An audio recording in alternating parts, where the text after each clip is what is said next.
தமிழகத்தை பொறுத்தவரை ஒரு புறம் கொண்டாட்ட அரசியல், மறுபுறம் போராட்ட அரசியல் என இரண்டு நிகழ்வுகளும் தமிழக அரசியல் போக்கில் ஒரு புதிய நிகழ்வாக இரண்டும் கலந்த கலவையாக தமிழகம் இருக்கிறது. ஆனால் அதற்கு நேர்மாறாக வட மாநிலங்களை பொறுத்தவரை டெல்லியிலிருந்து அருகில் உள்ள அண்டை மாநிலங்களான பீகார், மத்திய பிரதேசம், உத்தரப்பிரதேசம் உள்ளிட்ட பல்வேறு மாநிலங்களிலுமே நீட் தேர்வு எதிர்ப்பு போராட்டம், காக்ரோச் ஜனதா பார்ட்டியின் போராட்டம், இளைஞர்களின் போராட்டம் பரவி வருகிறது.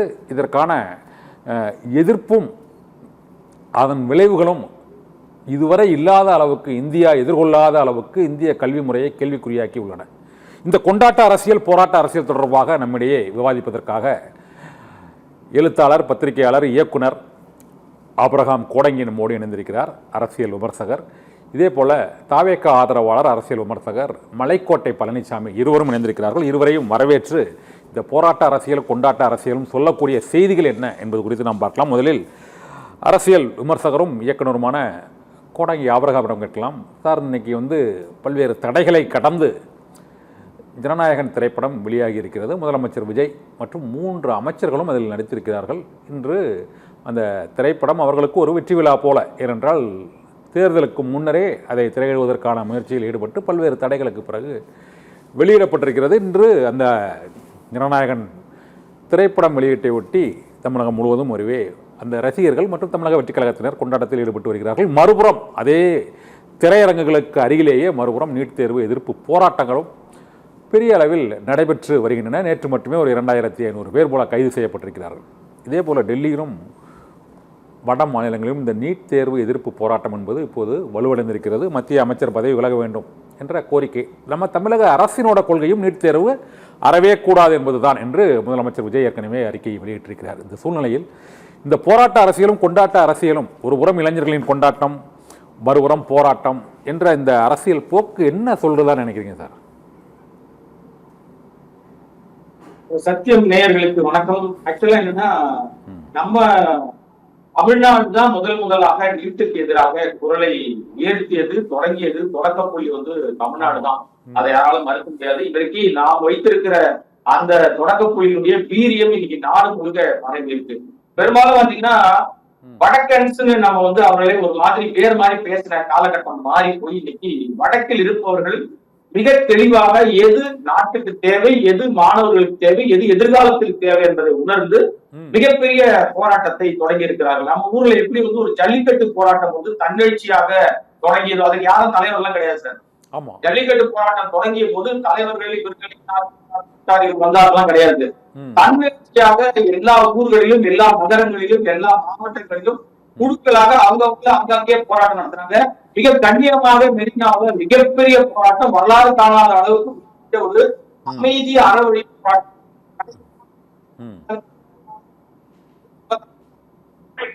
அப்படி ஒரு போராட்டத்தை தமிழ்நாடு சந்தித்ததில்லை.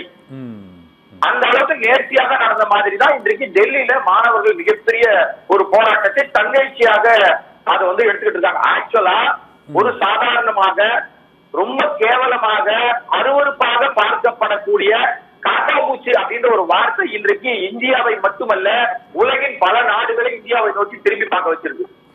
அந்த கட்டாம்பூச்சி ஜனதாதளம் சிஜேபி என்கிற அந்த கட்சி அரசியல் கட்சி அல்ல, இன்னும் அது அரசியல் கட்சியாக உருவாகவே இல்லை. மாணவர்களுடைய ஒரு தன்னெழுச்சியான போராட்டம். அதற்கு எல்லா கட்சிகளும் ஆதரவு தெரிவிக்கிறார்கள். எனக்கு என்ன வருத்தம்னா, நீங்க கொண்டாடுங்க, நம்ம வேணாம்னு சொல்லல. இன்னைக்கு நம்ம முதலமைச்சர், தமிழ்நாடு முதலமைச்சர் மாண்புமிகு ஜோசப் விஜயனுடைய இந்த ஜனநாயகன் படத்தை கொண்டாடுவதில் தப்பு இல்லை. அவங்க படம், கடைசி படம், அவர் என்னன்னா கொண்டாடுறோம் சார். ஆனால் தமிழ்நாட்டிலிருந்து ஒரு எதிர்ப்பு குரல் என்பது ஒரு ட்வீட்டோட முடிஞ்சிடக்கூடாது சார். இங்கதான் ஆரம்பிச்சது. மாணவர் போராட்டத்திற்கு போராடுறாங்க சார். சிபிஐ, சிபிஎம், இன்னைக்கு கூட விடுதலை சிறுத்தைகள் கட்சி, நீளம் பண்பாட்டு மையம் போராட்டங்கள் நடந்துட்டு இருக்கு. இல்ல நான் சொல்ல வர விஷயம் என்னன்னா, இன்னும் அது முடிக்கவே இல்லை. நான் நீங்க அரசு ரீதியாக அல்லது கட்சி ரீதியாக மாணவர் போராட்டத்திற்கு நீங்க எல்லா கட்சிகளும் இணைந்து ஒருமித்த குரல் கொடுத்த காலம் உண்டு தமிழ்நாட்டில். நீட் எதிர்ப்புக்காக இன்றைக்கு பெயரை சொல்வதற்கு கூட பயந்து கொண்டு, பாஜக பெயரை சொல்வதற்கு பயந்து கொண்டு, ஒன்றிய அரசாங்கத்தின் பெயர் சொல்வதை பயந்து கொண்டு, நீட் எதிர்ப்புன்ற வார்த்தையை மட்டும் சும்மா பேரளவுக்கு சொல்லிட்டு மிக மோசமான ஒரு பின்னடைவான மாநிலமாக தமிழ்நாடு மாறிப்போய் கொடுக்கறதோ முட்டி போட்டுக்கிட்டு கொண்டாட்டத்துக்கு கிளம்பி கொண்டிருக்காங்க. நாங்க டெல்லியில மாணவர்கள் முட்டியை உடைக்கிறாங்க போலீஸ். அந்த லட்சியில ஆணி வச்சு அடிக்கிறாங்க. அபாயகரமான விஷயம். நேம் பேட் இல்லாம பேர் போடாம துணை ராணுவ படையின்னு ப்ளூ கலர்ல ஒரு ட்ரெஸ் போட்டுக்கிட்டு சிவில் ட்ரெஸ் நாங்க போட்டிருக்க மாதிரி சிவில் ட்ரெஸ் போட்டுக்கிட்டு ஹெல்மெட் போட்டு டெல்லி போலீஸ் போட்டிருக்காங்க. கொடூரமான மாணவர்களை தாக்குகிறார்கள். அதுல கொஞ்சமும் குறைவில்லாமல் நம்முடைய மரியாதைக்குரிய ஜோசப் விஜய் தலைமையிலான தலைமை அரசாங்கம் போலீஸ்காரங்களை பேர் போடாம அந்த மாணவர்களை இழுத்து கொண்டு போகுது. என்கிற ஒரு பாடகர் நம்ம தலைமைக்கு எதிர்ப்பு போய் போராட்டம் நடத்துறேன்னு சொல்லிட்டு சத்தம் போடுறாரு. மாணவருக்கு எதிராக திரும்பலாம், வீட்டுக்கு எதிராக திரும்பலாம் கத்துறாரு. கத்துன உடனே அவருக்கு போலீஸ் கூட்டு போயிருது. அடுத்த 10 நிமிஷம் அதே போலீஸ் பேண்ட்ல தலைமைச் செயலர் வரார். எல்லா ஊடகங்களும் என்ன சார் பிரேக்கிங் போட்டாங்க? என்ன பிரேக்கிங் போட்டாங்க? முதலமைச்சர் அழைத்தார், அதை பாடகரை சந்திக்க போனான்னு போட்டாங்க. ஆனால் அவர் நைட்டு 16 மணிக்கு ஒரு பதிவு போடுறாரு. நான் முதலமைச்சரை சந்திக்கல, அமைச்சர் தான் சந்திச்சேன், அமைச்சர் அவரை தான் சந்திச்சேன் அப்படின்னு பதிவு போடுறாரு. இல்ல அவர் இப்போ அந்த நம்ம அறிவு வந்து பாடகர் அறிவு இப்போ கூட அந்த எக்மோல ஒரு போராட்டத்தில் பங்கேற்றிருக்கிறாரு. இப்போ நமக்கு வந்து தமிழக வெற்றி கழகம் இல்ல தமிழக ஆபரகம் சார் தமிழக வெற்றி கழகம் இல்ல அவங்க தமிழக வெற்றி கழகம் வந்து இந்த போராட்டத்தில் வந்து அவங்க வந்து ஒரு ஆளும் கட்சியா இருக்கிறாங்க. இப்போ திமுகவும் அதன் கூட்டணி கட்சிகளும் இப்போது நீட் எதிர்ப்பு போராட்டத்தில் என்ன போராட்டத்தை எடுத்துட்டாங்க 3 நாள்ல தமிழ்நாட்டில்? அதிமுக திமுக என்ன போராட்டம் நடத்திருக்காங்க? இப்போ அரசியலுக்கு அப்பாற்பட்டு நான் பேசுறேன். நான் ஆளுங்கட்சி திமுக அதிமுகவே நான் பேச வரல. அரசியல் கட்சிகளுக்கு அப்பாற்பட்டு ஒரு கருத்தை சொல்றேன். நீட் என்பதை எவரோட விஷயமாக நம்முடைய மாணவருடைய உயிரை பறித்துக் கொண்டிருக்கிறது. அனைத்தால் தொடங்கி எத்தனையோ மாணவர்களை இழந்து போனாங்க. அப்ப நீட் வேண்டாம் என்பதுல இதே மரியாதைக்குரிய எல்லா கட்சிகளும் ஒரே போராட்டம். ஆமா இருக்கு தமிழ்நாட்டில் எல்லா கட்சிகளுமே நீட் வேண்டாம் சொல்லுது. ஆமா நீட் வேண்டாம் சொல்லுது. என்ன சொன்னாரு? அனிதா வீட்டுக்கு போனாரா? முன்பு என்ன சொன்னாரு? எதிர்ப்பை காட்டாரா? இன்னைக்கு எதிர்ப்பை காட்ட தயங்குகிறான். இந்த மாணவர்களை போராட கூட அரவியல போராட கூட அனுமதி கொடுத்தாங்க. ஏன் தயங்குறாங்கன்னு கேட்டேன். ஆபரகம் சார் இதுக்கு நம்ம கட்சி சார்பற்றே இதை சொல்லலாம். இதுக்கு ஏன் இடதுசாரி மாணவர் இயக்கங்கள் மட்டுமே இப்பொழுது தமிழகத்தில் போராட்ட களத்தில் இருக்கின்றன? திமுகவோ அதிமுகவோ தாவேகாவோ மற்ற கட்சிகளோ விடுதலை சிறுத்தைகளோ முஸ்லீம் லீக்கோ எந்த கட்சிகளும் போராட்ட களத்தில் இல்லை. ஒருவேளை அவர்களிடம் மாணவர் அமைப்பு இளைஞர்கள் இருக்கிறார்களா இல்லையா? அதுதான் கேள்வி, என்னோட கேள்வி. ஒருமித்து நீட்டுக்கு எதிர்ப்பு தமிழக கட்சிகள் ஏன் போராடல? அந்த உணர்வு ஏன் இல்ல? ஜனநாயக கொண்டாடத்துக்கு இருக்கக்கூடிய உணர்வு இதுல இல்ல என்னோட கேள்வி. அதைத்தான் நானும் கேட்கிறேன் சார். கொண்டாட்டத்துக்கு அமைச்சர்கள் கண்ணீர் விடுறாங்க, எதிர் கண்ணீர் விடுறாங்க. மாணவர்கள் தடியடி நடத்துறதுக்காக கண்ணீர் விட்டாங்க அமைச்சர்கள். ஜனநாயகம் பணமாத்துக்கு அனுப்பி விடுறாங்க.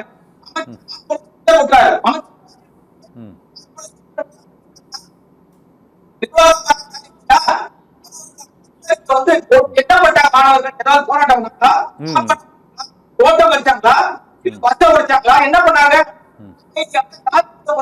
காவல்துறை மிரட்டுது.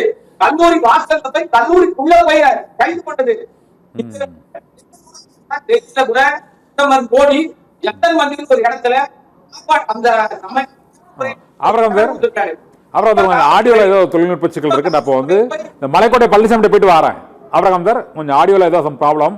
நான் மலைக்கோட்டை பழனிசாமி போயிட்டு வரேன். மலைக்கோட்டை பழனிசாமி சார், இப்போ நம்ம கோடங்கி ஆபரகம் சொல்றதுல முக்கியமானது தமிழ்நாட்டை பொறுத்தவரை ஒட்டுமொத்தமாக இந்த நீட் எதிர்ப்புக்கு எல்லா கட்சிகளுமே நீட்டை ரத்து செய்ய வேண்டும் என்றுதான் வந்து ஒட்டுமொத்தமாக குரல் கொடுத்திருக்கின்றன, பாரதிய ஜனதா கட்சி தவிர. இப்பொழுது முன்னாள் பாரதிய ஜனதா கட்சி தலைவர் அண்ணாமலையும் நீட் தேர்வை ரத்து செய்ய வேண்டும், மாணவர்களின் உணர்வுக்கு மதிப்பளிக்க வேண்டும் என்றும் அவரும் குரல் கொடுத்து விட்டார். இப்பொழுது நீங்கள் ஒரு மகிழ்ச்சியான மனநிலையில் இருக்கிறீங்க. ஜனநாயகன் திரைப்படம் இன்று வெளியாகி ஒரு கொண்டாட்டத்தில் அமைச்சர்கள் முதல் ரசிகர்கள் மற்ற தரப்பினர் அனைவருமே ஈடுபட்டிருக்கிறார்கள். ஆனால் போராடுபவர்கள் மீது எதற்காக கடுமையான நடவடிக்கைகள் எடுக்கப்படுகிறது? இங்கு தமிழக அரசு அடக்குமுறையில் கட்டவிழ்த்து விட்டிருக்கிறது என்று சிபிஎம் மாநில செயலாளர் சண்முகம் மற்றும் சிபிஐ மாநில செயலாளர் உள்ளிட்டோர் கருத்து தெரிவித்திருக்கிறார்கள். இந்த போராட்டத்தில் ஈடுபடுபவர்கள் மீது இந்த அளவுக்கு நமக்கு அந்த அவங்க தடுப்பதற்கு இந்த அளவுக்கு அடக்குமுறை தேவையா?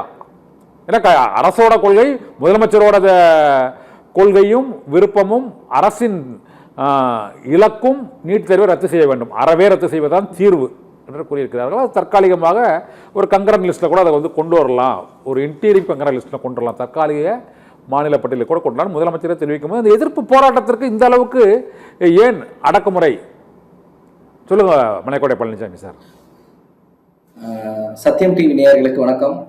நெறியாளர் சா கண்ணன் அவர்களுக்கு வணக்கம். வணக்கம். தமிழகத்தின் நலனும் தமிழ் மக்களின் நலனும் தன் மைய கருத்தாக கொண்டு இயங்கும் எங்கள் தங்க தளபதி மாண்புமிகு தமிழக முதல்வர் அண்ணன் விஜய் அவர்களின் ஆசையுடன் தொடங்குறேன். இப்ப சொன்னீங்க நீட்டுக்கு முதல்ல நாங்க தான் ஃபர்ஸ்ட் பேன்னு சொல்லியிருக்கிறோம். அப்பல இருந்தே தமிழக அரசோட நிலைப்பாட்டும் நீட்டுக்கு எதிராக தான் இருக்கு. தமிழ்நாட்டில் உள்ள அனைத்து கட்சிகளுமே நீட்டுக்கு எதிரான கருத்தை தான் தெரிவிக்கிறேன். பாஜக தவிர நான் தமிழ்நாட்டில் உள்ள அனைத்து கட்சிகளும் சொன்னேன். அவங்க தேசிய கட்சி. அடுத்து என்னன்னு பாத்தீங்கன்னா அடக்குமுறையை ஊற்றுக்கொண்டீங்க. நேற்று இரவே மாண்புமிகு கல்வித்துறை அமைச்சர் அண்ணன் ராஜ்மோகன் அவர்கள் ஒரு பத்திரிகையாளர் சந்திப்பை நடத்தியிருக்காரு. அதுல பாத்தீங்கன்னா பொதுமக்களுக்கு இடையூறு இல்லாமல் ஒரு பொதுவான இடத்துல இருந்து போராடுங்க, பொதுமக்களுக்கு இடையூறாக அந்த போராட்டம் இருந்துச்சுன்னா அதை எங்களால அலோவ் பண்ண முடியாது அப்படின்னு சொல்லி நேற்று நைட்டே சொல்லியிருக்காரு ஸ்டேட்மெண்ட். அந்த உங்களோட போராட்டத்துக்கு கண்டிப்பா நாங்க ஆதரவு தெரிவிக்கிறோம். ஒரு அமைதியான இடத்துல இருந்து பொதுமக்களுக்கு எந்த ஒரு இடையூறும் இல்லாமல் நீங்க போராடுங்க அப்படின்னு தான் அவர் சொல்லியிருக்காரு. நேற்று நைட்டு ஸ்டேட்மெண்ட் பாத்தீங்கன்னா அதான் கொடுத்துருக்காரு கல்வி அமைச்சர். ரெண்டாவது பாத்தீங்கன்னா அடக்குமுறைன்றாங்க. இன்னைக்கு பாத்தீங்கன்னா ஒரு 6 இடத்துல போராட்டம் நடந்துக்குது. நீலம் ஸ்டூடெண்ட்ஸ் மூவ்மெண்ட்ஸ்னு ஒரு ஸ்கீம். அதுல பாத்தீங்கன்னா வெற்றிமாறன் அண்ணன், இவர் நம்ம இயக்குனர் ரஞ்சித் அவர்கள் அவர்கள்லாம் நடந்துகிட்டு இருக்காங்க, போராட்டம் நடத்துறாங்க. அதுல எந்த ஒரு அடக்குமுறையும் இல்ல, எதுவும் இல்ல. அவங்களுக்கு ஒதுக்கப்பட்ட இடத்துல பர்மிஷன், அவங்க அனுமதி வாங்கி நடத்திக்கிட்டு இருக்காங்க. அனுமதி வாங்கி நடத்துங்கன்னு தான் நம்ம கல்வித்துறை அமைச்சரும் சொல்லியிருக்கிறாங்க. தமிழக அரசும் அதான் சொல்லுது. போராட வேண்டாம்னு எங்கேயுமே யாரையுமே சொல்லல. அந்த போராட்டத்துக்கான ஆதரவும் நாங்க தெரிவிக்கிறோம். ஏன்னா இன்னைக்கு நம்ம மாணவர்கள் போராடுற போராட்டத்தை ஒரு சாதாரண விஷயமா நம்ம பார்த்துட்டு போக முடியாது. ஏன்னா அது பாத்தீங்கன்னா இது ஒரு அரசியலுக்கான பிரச்சனையா மட்டும் பார்க்க முடியாது. இந்திய மாணவர்களின் நாட் ஓன்லி தமிழ்நாடு, இந்திய மாணவர்களின் எதிர்கால கல்வி பிரச்சனையாகவும் இதை பார்க்கப்படுது. அவங்களுக்கு தேர்வின் மீதும் கல்வியின் மீது உள்ள நம்பகத்தன்மை குறைஞ்சிடும். இதனால இந்த வினாத்தாள் கசிவு, தேர்வு நடக்குமுறையில் நடக்கிற குற்றங்கள் இதெல்லாம் பார்க்கும்போது அந்த மாணவர்களுக்கு தேர்வின் மீது இருக்கிற ஒரு நம்பிக்கை குறைஞ்சிடும். இப்ப நீட்ல இவ்வளவு பிரச்சனை இருக்குன்னு நம்ம வெளிப்படையா வந்துருச்சு. நம்ம இத்தனை மக்கள் போராடுறாங்க, மாணவர்கள் போராடுறாங்க, தன்னெழுச்சியா போராடுறாங்க. இல்ல அண்ணன் ஆபிரகாம் அண்ணன் சொன்ன மாதிரி ஜல்லிக்கட்டுக்கு போற மாதிரி தன்னெழுச்சியா போராடுறாங்க.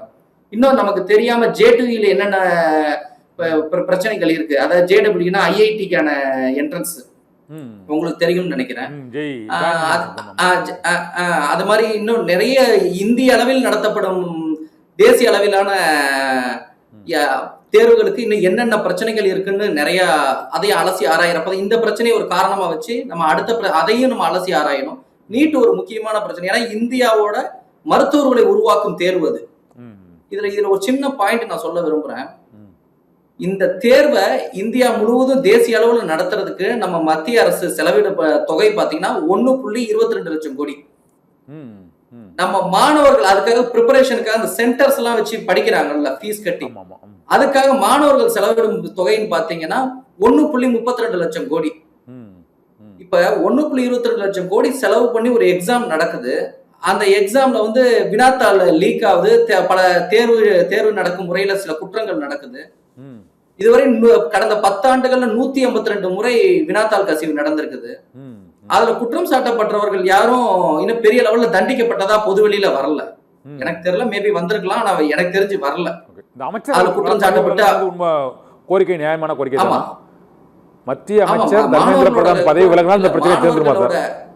மாணவர்களுக்கான இப்ப ஒரு பிரச்சனை, மாணவர்கள் ஒரு சாதாரண பிரச்சனையை எடுக்கல, அவங்களோட தேர்வு நடக்கும் முறையோட நம்பகத்தன்மைக்கு எடுத்திருக்காங்க. அதுக்கு பொறுப்பாளராக இருக்கிறவர் தர்மேந்திர பிரதான் அமைச்சர், மாண்புமிகு தர்மேந்திர பிரதான் அமைச்சர் அவர்கள் பொதுவெளியில அவங்களுக்கு இது பதில் சொல்லுங்க, ஒரு இதுக்கான பொறுப்பை நீங்க ஏத்துக்கங்க இப்படின்னு கேட்டிருக்காங்க. நேத்து கூட கேட்டப்ப கூட ஜந்தர் மந்தருக்கும் உங்க வீட்டுக்கும் நடுவுல பொதுவான இடத்துக்கு வாங்க, உங்க வீட்டுக்கு நாங்க வரமாட்டோம் அப்படின்னு காக்ரோச் ஜனதா பார்ட்டியோட தலைவர் சொல்லியிருக்காங்க. நீங்க ஸ்டூடெண்ட்ஸ் எப்போதும் அரவணையில தாங்க போராடுறாங்க. ஸ்டூடெண்ட்ஸ் அவங்களோட கோரிக்கையை சொல்லிட்டாங்க. அவங்க என்ன நினைக்கிறாங்க, ஸ்டூடெண்ட்ஸ் தானே போராடுறாங்க, இப்படி கத்திட்டு போயிருவாங்கன்னு நினைக்கிறாங்க. அப்படி இல்ல, மாணவர்கள் இந்தியாவின் எதிர்காலம். அவங்களோட பிரச்சனைக்கு அவங்க செவி சாய்த்து அட்லீஸ்ட் நம்ம மாண்புமிகு இந்திய பிரதமர் திரு மோடிஜி அவர்கள் வந்து சொல்லணும், இப்ப இதுதான் பிரச்சனை, இதை அவங்க அக்செப்ட் பண்ணணும். இந்த தேர்வு லீக் ஆனதுக்கு வந்து தேர்வு நடத்தும் முறையும் தேர்வாளர்களும் தான், தேர்வு நடத்துபவர்களும் தான் காரணம் அப்படின்னு சொல்லி ஒரு ஜஸ்டிபிகேஷன் கொடுக்கணும். அவங்க எதிர்பார்க்கறது குறைஞ்சபட்ச ஜஸ்டிபிகேஷன் தான். இன்னொன்னு, இதுவரை இந்த போராட்டம் தொடர்பாக தமிழக வெற்றி கழகத்தின் சார்பாக வெளியிடப்பட்ட அறிக்கை, முதலமைச்சரின் அறிக்கையில் இந்த காக்ரோச் ஜனதா பார்ட்டியோட போராட்டமோ சோனம் வாங்சுக்கோட அந்த உண்ணாவிரத போராட்டத்தையோ ஆதரித்து, அதாவது அவர்களுடைய கோரிக்கை நியாயமானது என்று ஆதரித்து ஒரு வரியும் இல்லை. ஆனால் அந்த விரும்பத்தகாத நிகழ்வுகள் நடைபெற்றிருக்கின்றன, இது கண்டிக்கத்தக்கது என்றுதான் இருக்கிறது. அவர்களுடைய கோரிக்கைகளை ஆதரிப்பதில் இதுதான் சிக்கல் இருக்குது அரசுக்கு. இல்ல, கோரிக்கைகளை ஆதரிக்கிறதுல அரசுக்கு சிக்கல் கிடையாது. ஆனா அவர் வந்து எப்போதுமே நீட்டுக்கு எதிரானவராக இருக்கிறாரு. சம வாய்ப்பு சமமா இல்ல, அவங்க எதிரானதா இருக்காங்க. ஆனா இந்த போராட்டம் வந்து ஒரு இளைஞர்கள் போராட்டம், அது ஒரு பார்ட்டியும் இல்லை, அவங்க வந்து எந்த பார்ட்டியும் இல்ல. இந்த மாணவர்கள் இளைஞர்கள் கோரிக்கைகள் நியாயம் இருக்காது, நீங்களே சொல்றீங்க, நீங்களே நியாயமான கோரிக்கை. தமிழக வெற்றி கழகம் இதுல வந்து இவர்களுக்கு, ஏன்னா இளைஞர்களால் ஏற்படுத்தப்பட்ட ஆட்சி தான் இது, பெரிய அளவில் பெருவாரியான இளைஞர்கள் வந்து தமிழக வெற்றி கழக அரசை ஒரு நம்பிக்கையோடு ஆட்சி பொறுப்பில் வைத்திருக்கும் பொழுது, இன்று அந்த திரைப்பட வெளியீடு, இதில் உள்ள ஆர்வம், கொண்டாட்டம், இந்த போராட்டத்திற்கான ஆதரவு மற்றும் அவர்களுடைய கோரிக்கையில் உள்ள நியாயத்தை முன்னெடுத்து செல்வதில் சற்று பின்தங்குகிறதோ என்ற ஒரு விமர்சனம் இருக்குது. நாங்க எப்போதுமே மாணவர்களோடையும் இளைஞர்களோடையும் பொதுமக்களோடையும் தான் ஒன்றோடு ஒன்றாக இருக்கிறோம். இந்த படம் இன்னைக்கு ரிலீஸ்ன்றது வந்து பாத்தீங்கன்னா நீண்ட காலமாக தடைபட்டு இருந்துச்சு. இந்த இன்னைக்கு ரிலீஸ்ன்றது ஒரு மாசத்துக்கு முன்னாடியே சொல்லிட்டாங்க. இதுல வந்து நம்ம மாண்புமிகு முதல்வர் அண்ணன் விஜய் அவர்களுக்கும் இதுக்கும் எந்த சம்பந்தம், சினிமா ரிலீஸ்க்கும். ஏன்னா அவர் வந்து இந்த படத்தை வந்து ஒரு வருஷத்துக்கு முன்னாடி நடத்த குடிச்சிட்டு வெளியில வந்துட்டார். இது ஒரு வர்த்தகம். அந்த வந்து வர்த்தகத்துல பணம் செலுத்தியவர்கள் வந்து இந்த படத்தை ரிலீஸ் பண்ணக்கூடிய லாப நஷ்டங்கள்ல இருக்கிறாங்க அவங்க. சோ அவங்க வந்து இந்த படத்தை வந்து ப்ரொமோட் பண்ணி இந்த படத்தை ரிலீஸ் பண்ணிருக்காங்க. அது குறிப்பிட்ட ஒரு மாதத்துக்கு முன்னாடியே குறிப்பிட்ட தேதியில தான் இன்னைக்கு ரிலீஸ் பண்ண முடியாது. இன்னைக்கு சினிமாவையும் இந்த போராட்டத்தையும் நம்ம ஒன்று சேர்ந்து நம்ம இணைத்து பார்க்கிறோம், அவ்வளவுதான். ஆனா இது இணைத்து பார்க்க வேண்டிய விஷயம் கிடையாது. அவங்க வந்து வர்த்தக ரீதியா பணம் நிறைய, ஒரு 400 கோடி 500 கோடி செலவு பண்ணி படம் எடுத்திருக்காங்க. அந்த படத்தை அவங்க வந்து வெற்றியடைய செய்யணும்னா அந்த படத்தோட ப்ரொடியூசர்ஸ் வர்த்தக ரீதியா அவங்க வந்து நிறைய டிஸ்ட்ரிபியூட்டர்ஸ், சினிமா தியேட்டர் ஓனர்ஸ், அவங்களோட வர்த்தகம். பழனிசாமி சார், மலைக்குடி பழனிசாமி, நீங்க சொல்லி புரியுது. அது இந்த திரைப்படத்துல வந்து இன்னைக்கு வெளியிடக்கூடாது என்றோ அல்லது இந்த கொண்டாடக்கூடாது என்றோ நம்ம சொல்லல. இதில் உள்ள தீவிரம் அதில் இல்லை என்பது ஒன்று. இன்னொன்று, டெல்லியில் வந்து நம்ம தமிழக மாணவர்களும் அங்கு இளைஞர்களும் பெருமளவில் இந்த போராட்டத்தில் ஈடுபட்டிருக்கிறார்கள். ஆனால் கூடக்கூடிய எதிர்க்கட்சியினர் கூடக்கூடிய மிக முக்கியமான குற்றச்சாட்டு, தமிழக வெற்றி கழக அரசின் டெல்லி பிரதிநிதியாக இருப்பவர் இந்த திரைப்படத்தின் ப்ரொடியூசர். அவருக்கு வந்து இந்த டெல்லி பிரதிநிதிக்கு அங்குள்ள மாணவர்கள் இளைஞர்களுக்கு அவர் சந்தித்து ஆதரவோ அல்லது அவர்களுக்கான உதவிகளையோ மேற்கொள்ளவில்லை, அல்லது அவர்கள் இந்த பிரச்சனையை, தமிழக மாணவர்களின் இளைஞர்களின் பிரச்சனையை தமிழக டெல்லி அரசுக்கு அவர் முன்னெடுத்து செல்ல வேண்டும் என எதிர்பார்க்கிறார்கள் என்ற ஒரு விமர்சனம் இருக்குது. அது பண்ணலை அப்படிங்கிறதான் ஒரு முக்கியமான விமர்சனமாக இருக்குது. வேறு டெல்லி பிரதிநிதியாக இருந்தால் எவ்வாறு இருப்பார்களா? திரைப்பட ப்ரொடியூசர் அந்த டெல்லி பிரதிநிதியாக இருப்பதால் இந்த பிரச்சனையை அவர் அங்கு உள்ள தமிழக மாணவர்களும் இங்கே டெல்லியில் போராடிட்டு இருக்கிறாங்க, இளைஞர்களும் போராடிட்டு இருக்காங்க, அவர்களுக்கு ஒரு முறையான வழிநடத்தலையோ அல்லது அவர்களுக்கான உதவிகளையோ செய்யவில்லை. திரைப்பட வெளியீட்டுக்கு செய்யப்பட்ட அந்த முயற்சிகளைப் போல இந்த போராட்டத்தில் ஈடுபட்டுள்ள தமிழக இளைஞர்கள், தமிழக மாணவர்களுக்கு கேவிஎன் புரொடக்ஷன்ஸின் அந்த வெங்கட் நாராயணா எந்த விதமான உதவியும் செய்யவில்லை தமிழக அரசின் பிரதிநிதி என்பதுதான் குற்றச்சாட்டாக இருக்குது. இது குற்றச்சாட்டாக பார்க்குறீங்களா, இது ஒரு விமர்சனமாக பார்க்குறீங்களா, இல்லை இது வர்த்தக பிரச்சனை தான் பார்க்குறீங்களா? இது ஒரு, அதாவது இந்த விமர்சனம் எப்படி பார்க்கப்படுகிறதுனா, இப்போது வந்து தமிழகத்தில் வந்து தமிழக வெற்றி கழகம் ஒரு ஆளுங்கட்சியாக உள்ளது. நாங்கள் வந்து அரசியல் ரீதியாக கொள்கை முடிவுகள் எடுத்து இந்த நீட்டுக்கு எதிரான மக்களுக்கு இந்த பிரச்சனையை நிரந்தரமாக தீர்க்கக்கூடிய ஏதாவது வழிகள் உண்டா, இல்ல தற்காலிகமாக இந்த தேர்வுகளை ரத்து செய்யறதுக்கு வழி உண்டான்னு சொல்லி எங்களோட தலைமையில் இருக்கவங்களும் அரசு அதிகாரிகளும் பேசிட்டு இருக்காங்க. இதே டெல்லி சிறப்பு பிரதிநிதி அவர்களும் அங்க இருக்கிற அரசியல் தலைவர்கள்ட்ட பேசுறாங்க. இது எந்த மாதிரி இருக்குது, இது என்ன மாதிரி விளைவுகளை கொடுக்கும், மாணவர்கள் போராட்டத்துக்கு என்னென்ன மாதிரி விளைவுகளை கொடுக்கும்னு அவரும் பேசுறாரு. ஆஃப்லைன்ல இதெல்லாம் பண்றாங்க அவங்க. நாங்க வந்து எதிர்கட்சியா இருந்தாதான் நாங்க வெளியில வந்து போராடுற குணம் உங்களுக்கு தெரியும். இப்ப நாங்க வந்து அரசு ரீதியாக போராடி கொண்டுதான் இருக்கிறோம்.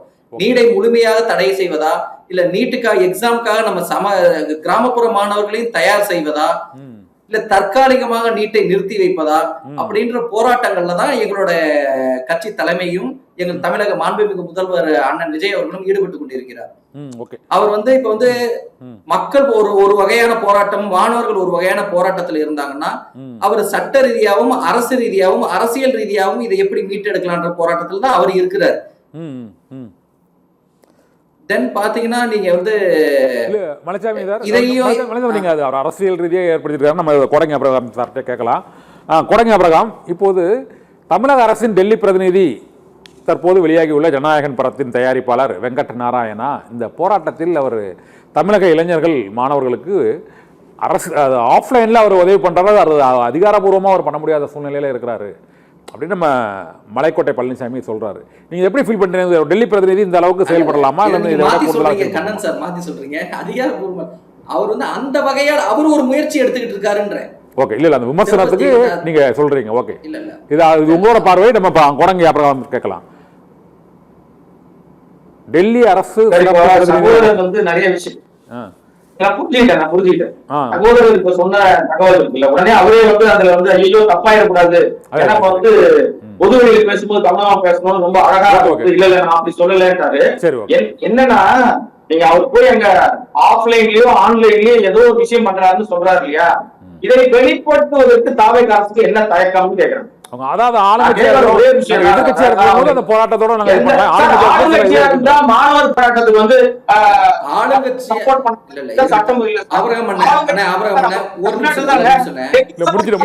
சொல்லுங்க பழனிசாமி, மலைக்கோட்டை பழனிசாமி முடிச்சாலும் சொல்லுங்க நீங்க.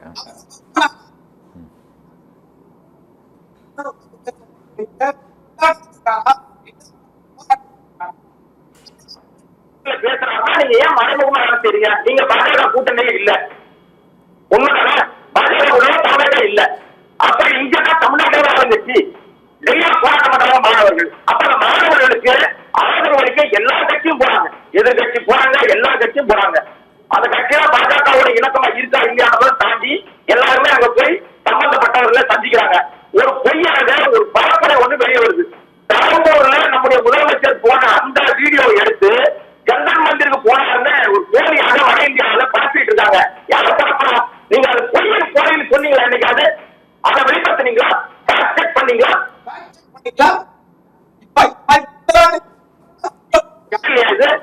அப்ப இப்ப சகோதரர் சொல்ற விஷயத்தை எப்படி ஏற்றுக்க முடியும்?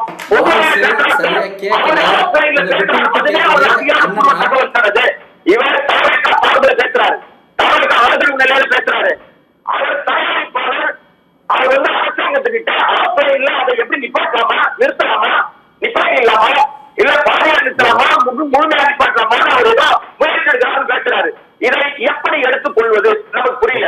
இன்னொரு விஷயம், நீங்க ட்வீட் போடுறாரு, அவங்க சார்ந்த ஐடி சார்ந்த ஒரு ட்வீட் ஒன்று வருது. அதுல காவல்துறைக்கும் போராட்டக்காரர்களுக்கும் மோதல் ஏற்பட்டு விடுது. எந்த மோதல் ஏற்படுச்சு? காவல்துறையா நடக்கல, அதுல நிறைய போலிகள் உருவாக்கிட்டாங்க. நேர்மையாக ஏற்ற போறாங்க. அந்த சிவில் அச்சம் யார்? எதற்காக அங்க போய் தேவையில்லாம கலவரத்தை உண்டாக்குற நோக்கத்துல ஏன் பேர் போடாம ஒரு காவல்துறை போச்சுன்னு கேட்பதற்கு கூட, துணை ராணுவப்படையா போச்சுன்னு கேட்பதற்கு கூட நம்ம வந்து அவ்வளவு முதுகெலும்பு இல்லாம போயிட்டோமா சார்? அந்த உணர்வு இல்லாம போயிட்டோமா? தமிழ்நாடு எல்லாவற்றுக்கும் குரல் கொடுக்கும். கட்சிக்கு அப்பாற்பட்டு நான் சொல்றேன், எல்லா கட்சிகளும் ஒரு தேவை என்று வந்தால், மாணவர்களுடைய தேவை என்று வந்தால் குரல் கொடுப்பாங்க. அப்ப நீங்க அதிகாரத்தில் இருக்கீங்க, அதிகாரத்துக்கு வருவதற்கு முன்பாக என்ன பண்ணீங்க? எதற்காக நான் நிற்பேன், ஒரு பிரச்சனை வந்தா அவங்க வந்து நிற்பேன் சொன்னாங்க. இப்ப எதுக்கு வரமாட்டேங்கிறாரு? எதுக்குமே இன்றைக்கு அவங்க கொண்டாடத்தான் வேணாம் சொல்லல சார், கொண்டாடட்டும். ஆனா அதே நேரத்துல நம்முடைய தமிழ்நாட்டில் நடக்கிற மாணவர் போராட்டத்தை அமைதியான முறையில் தொடர் அனுமதி வாங்கிட்டு நீங்க போராட்டம் நடத்தலாம். நான் வந்து ரஞ்சித் நடத்துறாரு, அன்னைக்கு போராட்டம் சொல்றீங்க சார். மாணவர் 5 பேர் 5 பேர் சரி கூட்டமாக ஆஃப் பண்ணுவாரு. அவர் போலீஸ் அதிகாரி மிரட்டுறாரு, வீடியோ ஆதாரம் இருக்கு. சென்னையில மாணவர்கள் எங்க 4 பேர் நிக்க கூடாதா? என்ன காட்டாச்சு இது எல்லாமே வெளிவட்டணும். பாஜக அரசாங்கம் என்ன செய்தோம் அப்படி அவர்களை வந்து ஒரு விதத்துல கூட ஏன் இப்படி பண்ணீங்க கேட்கறது கூட பயப்படுறாங்க சார். ஆளுங்கட்சி பயப்படுகிறது.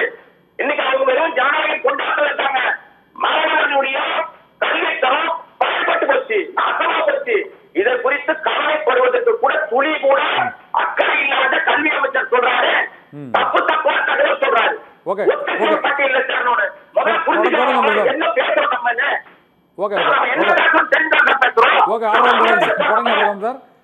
சார் இப்போ நம்ம மலைக்கோட்டை பழனிசாமி கேட்கலாம். மலைக்கோட்டை பழனிசாமி சார், இது தீவிரமான பிரச்சனையில் இன்னும் தீவிரமான நடவடிக்கைகளை எடுக்க வேண்டும் என்று அவர் கொடங்கி ஆபிரகாம் அவர் கருத்து சொல்லியிருக்கிறார். உங்களோட கருத்து சொல்லுங்க சார், நிறைவாக சொல்லியிருங்க. இப்போ நாங்கள் அரசியல் ரீதியா இந்த நீட்டுக்கு கொண்டு வரணும்னு எதிர்பார்க்கிறோம். போன முறை ஆட்சியில இருந்த திமுக எங்களுக்கு டெக்னிக் தெரியும், அந்த டெக்னிக் நாங்க நீட்டை பேன் பண்றதுக்கான டெக்னிக் வச்சிருக்கோம் அப்படின்லாம் சொன்னாங்க. ஆனா கடைசி வரைக்கும் அந்த ஐடியா என்னன்றது சொல்லாமையே போயிட்டாங்க. நாங்க அந்த மாதிரி எல்லாம் ஒரு போலியான ஒரு மக்கள்கிட்ட ஒரு நம்பிக்கையை கொடுக்க விரும்பல. மக்களுக்கு ஒரு உறுதியான கிடைக்கக்கூடிய நம்பிக்கையை நாங்க கொடுக்க விரும்புறோம். அரசியல் ரீதியா நம்ம இந்தியான்றது ஒரு அரசியலமைப்பு ரீதியா இயங்கிக்கிட்டு இருக்கு.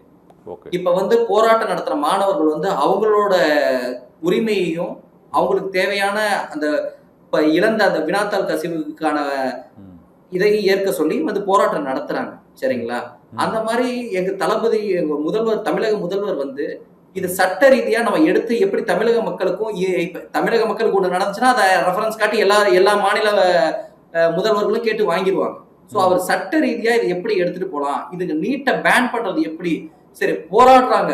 நாங்க நீட்டை முன்னாடி இருந்து எதிர்த்துக்கிட்டு இருக்கோம்னு எல்லாருக்கும் தெரியும். அதை நான் திரும்பி சொல்லணும்ன்றதுல அவர் இப்ப என்ன யோசிக்கிறாருன்னா, எங்க தளபதியும் எங்க தமிழக முதல்வரும் இதை எப்படி நம்ம நிரந்தரமா நிறுத்தலாம், இதனால எத்தனை மாணவர்கள் உயிரிழப்பு ஏற்படுது, பெண் குழந்தைகள் எத்தனை உயிரிழப்பு ஏற்படுது, இந்த உயிரிழப்பெல்லாம் நம்ம நிரந்தரமா எப்படி தடுக்கலாம், இந்த தேர்வை எப்படி தடுக்கலாமா, இல்ல இது எப்படி இந்த வெற்றி கொள்றது ஈஸியா வெற்றி கொள்ளலாம் அப்படின்றதுக்கான வழிகளையும் அரசியல் ரீதியாவும் சட்ட ரீதியாவும் பாத்துக்கிட்டு இருக்காரு. அதுக்கான வழிமுறை ஏன்னா இப்ப எங்கிட்ட அரசாங்கம் இருக்குது, நாங்க போய் முன்னாடி போய் லெட்டர் எழுதிக்கிட்டு இருக்கோம் அப்படிலாம் சொல்ல முடியாது.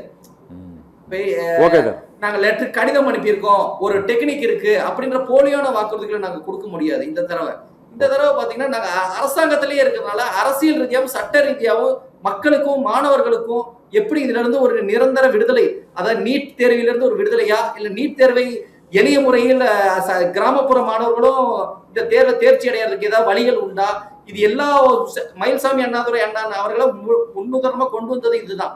இஸ்ரோ முன்னாள் தலைவர் மயில்சாமி அண்ணாதுரைய கல்வியை சீரமைக்கும் துறையில தலைவரா போட்டிருக்காங்க. இப்ப அவரை கொண்டு வந்ததுக்கான அப்ஜெக்டிவே அதுதான். அதுவும் இல்லாம இப்ப சட்ட ரீதியா நீட்ல இருந்து நம்ம எப்படி நம்ம மாணவர்களை காப்பாற்றலாம், நீட்ல இருந்து எப்படி நம்ம விடுவிக்கலாம் அப்படின்ற இதையும் சட்ட ரீதியா அரசியல் ரீதியாக சட்ட ரீதியாக யோசிக்கிறார். ஓகே மலைக்கோட்டை பழனிசாமி நன்றி.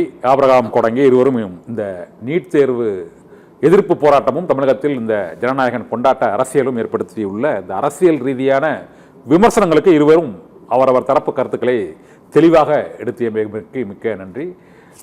மற்றொரு அரசியல் சதுரங்கத்தில் மற்றொரு ஆளுமைகளோடு மற்றொரு முக்கியமான நிகழ்வோடு சந்திக்கலாம். மிக்க நன்றி.